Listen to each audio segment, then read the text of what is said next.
Hello mates, welcome to the West 6 Mixology podcast. I'm Scotty Clark and our show today is about that electrifying classic that brings the party to life with every sip, the Moscow Mule. We're diving into everything that makes this cocktail special. That perfect balance of fiery ginger, bright citrus zing and smooth vodka. All served up in its iconic copper mug that keeps things icy cold and looking absolutely brilliant. Whether you're mixing one up for a celebration or just want to add some sparkle to your evening, this zesty, festive drink delivers a kick that never disappoints. Three men walk into a bar, each clutching a product nobody wants to buy. One's got a basement full of Russian vodka Americans think is paint thinner. Another's stuck with barrels of ginger beer nobody's ordering. The third? He's married to a woman whose father manufactures copper mugs gathering dust in a warehouse.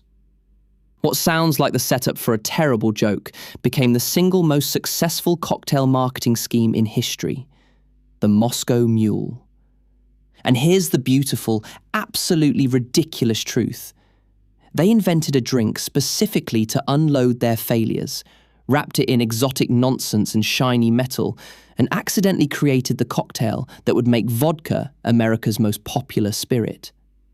This, my friends, is how you turn three disasters into liquid gold. Let me paint you the scene. We're in the early 40s, and America's got no idea what to do with vodka. John Martin just spent what's worth roughly 300 grand today buying the American rights to Smirnoff, and he can't give the stuff away. Bartenders are telling him it tastes like rubbing alcohol. Customers think it's for Russian peasants.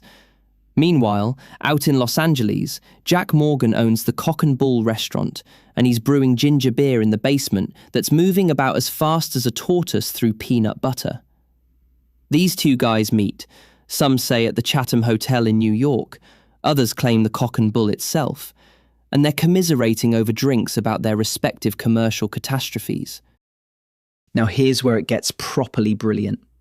Instead of accepting defeat like reasonable businessmen, they combine their problems. Morgan's girlfriend's father, stay with me here, runs a struggling copper mug factory. So they take the vodka, add the ginger beer, squeeze in some lime, pour it into a copper mug, and suddenly they've got themselves a narrative. Not just a drink, understand, but a whole production. They call it the Moscow Mule. Moscow because vodka sounds exotic and vaguely dangerous. Mule because the ginger beer kicks like an angry farm animal. But the real genius? Martin buys himself a Polaroid camera, which is cutting-edge technology at the time. And he travels bar to bar across America, photographing bartenders holding the copper mug and a bottle of Smirnoff. Then he leaves the photo with the bartender to hang on the wall. Suddenly, every bar in town thinks every other bar is serving Moscow Mules. It's manufactured social proof before anyone had a term for it. The copper mug does the heavy lifting. It's shiny, it's unusual, it's Instagram-worthy. Before Instagram existed by about 70 years. And Americans, bless them, fall completely for it. The timing's weirdly perfect too. The drink emerges during wartime, when cocktails are getting simpler, ingredients are limited, and people want refreshment without complexity. The Mule fits the moment, easy to make during labour shortages, exotic enough to feel special, simple enough that any bartender can execute it without thinking. Within a decade, vodka goes from less than 1% of American spirit sales to outselling everything else. The Moscow Mule didn't just succeed, it fundamentally rewired American drinking culture. And it was all built on copper mugs and clever photography. So what actually makes this drink work beyond the marketing theatre? Let's start with vodka, because understanding vodka's role here is crucial. You need about 2 ounces. Some people go lighter at 1.5 for a more refreshing version, but modern craft standards push it to 2. The vodka's job isn't to dominate. It's not the star. It's the supporting actor that makes everyone else look brilliant.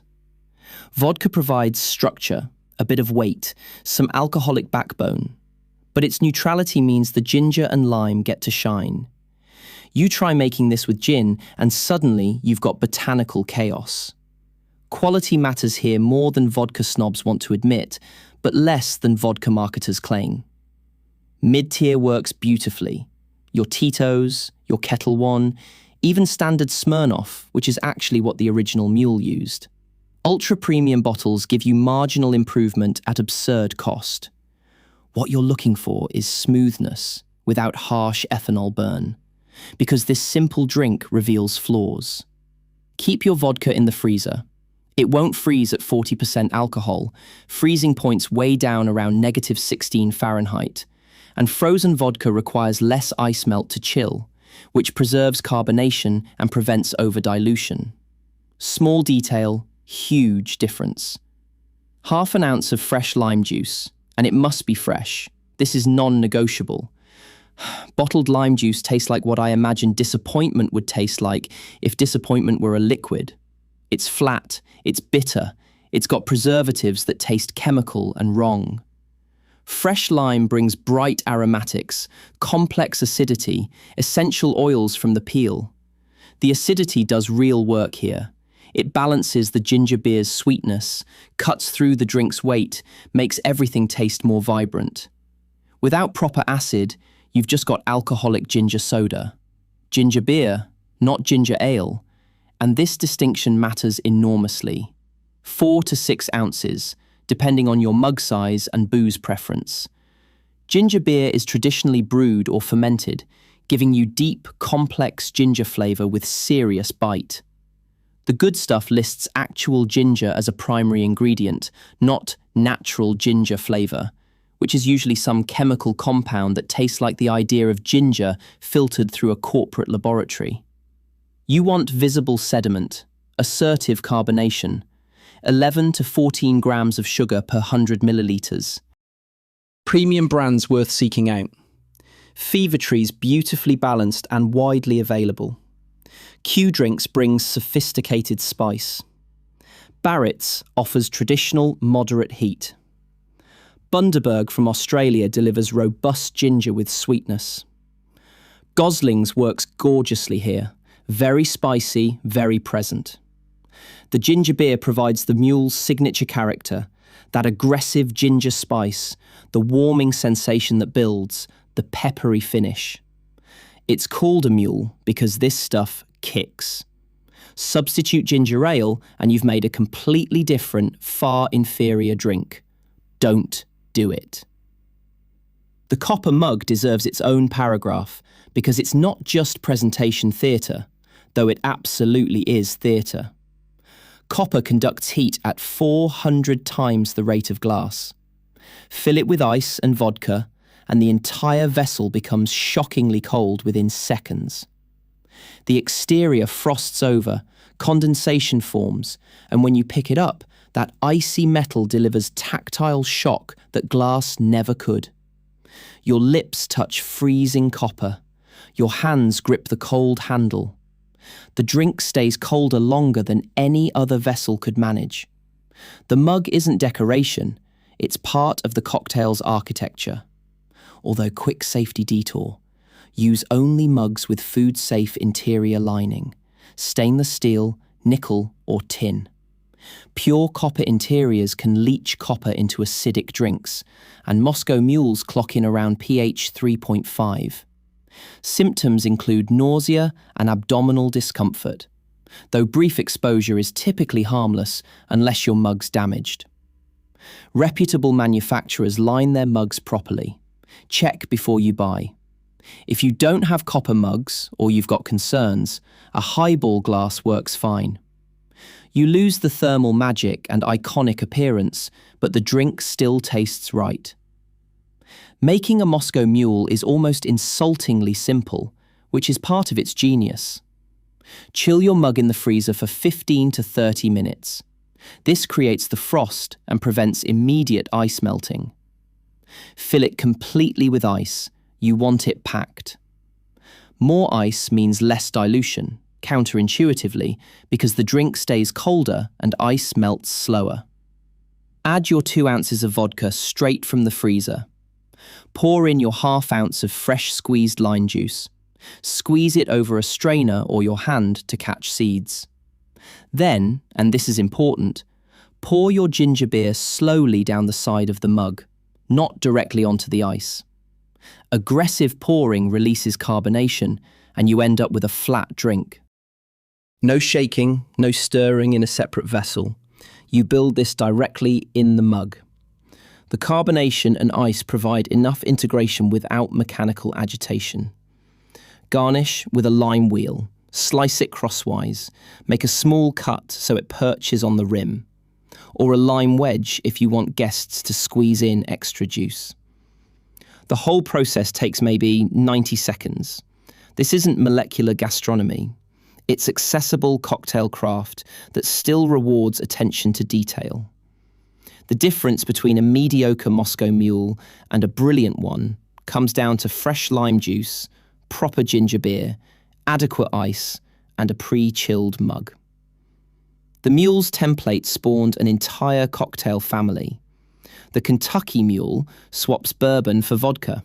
You get vanilla and caramel notes playing against the ginger. The Mexican Mule uses tequila, particularly good with reposado for aged agave character. The London Mule brings in gin, which actually works if you use a subtle gin that doesn't fight the ginger. Dark and Stormy's technically different. Dark rum, specifically Gosling's, with ginger beer and lime, but it's spiritually a mule variant. Seasonal variations shine here. Winter calls for adding a cinnamon stick and maybe a splash of apple cider. Fall benefits from muddled fresh ginger and a tiny bit of maple syrup. Summer wants cucumber and Thai basil. The base formula's so solid you can riff endlessly without breaking it. Some bartenders add a dash of Angostura bitters for complexity. The spice-forward character makes it surprisingly versatile for holiday gatherings. Ginger plays beautifully with warming winter flavors. What's drinking a proper Moscow Mule actually like? First contact is icy copper against your lips if you're using the traditional mug. Then immediate, bright line tartness hits your tongue. The ginger beer's spice builds quickly, starts as flavor, develops into warming sensation with slight heat that coats your palate. Carbonation provides lively tingle, keeping everything refreshing rather than heavy. The vodka's barely perceptible as distinct spirit. It's there in the weight, the slight silkiness, the gentle warmth, but ginger and lime dominate the experience. The finish is clean, with lingering ginger spice and citrus brightness. This isn't a contemplative sipper. It's social lubricant, party fuel, conversation starter. The easy drinking nature means you can have 2 or 3 without realizing you've had 2 or 3. So pace yourself. The festive copper presentation makes it feel special without pretension. Perfect for holiday gatherings where you need something impressive that doesn't require bartending expertise. Food pairing? The ginger and lime cut through rich, fatty foods beautifully. Works gorgeously with Thai food. The spice profiles complement rather than compete. Excellent with fried chicken, barbecue, anything with char or smoke. Avoid delicate flavors. This drink's too assertive for subtle dishes. It wants bold food that can stand up to that ginger kick. Here's what makes the Moscow Mule culturally significant, beyond its role in selling vodka. It proved that cocktail success requires narrative, not just liquid. The drink itself is pleasant, refreshing, balanced, accessible. But it's not revolutionary from a pure taste perspective. What made it legendary was the story they built around it. The exotic name, the distinctive vessel, the clever marketing with those Polaroid photos. It demonstrated that experiential elements, the theatre of frost on copper, the tactile cold, the visual presentation, matter as much as what's in the glass. The modern craft cocktail movement initially dismissed the mule as too simple, too commercial, too touristy. But the revival that started about 15 years ago forced bartenders to reckon with the fact that sometimes simple done excellently beats complex done adequately. The mule's template, spirit, ginger beer, citrus, ice, is one of the most reliable formulas in cocktail construction. 3 desperate businessmen combined their failures in a copper mug and accidentally taught the cocktail world that sometimes the best drinks come from solving problems rather than chasing perfection. The Moscow Mule isn't precious. It's not complicated. It doesn't require rare ingredients or advanced technique. It just requires doing the simple things right. Fresh lime, good ginger beer, cold vessel, proper ice. And that might be the most valuable lesson a cocktail can teach. All right, thank you for joining us for the West 6 podcast. Drink responsibly, and if you had a good time, press follow and rate our show 5 stars. This is Scotty signing off. May your troubles be lighter than your cocktails.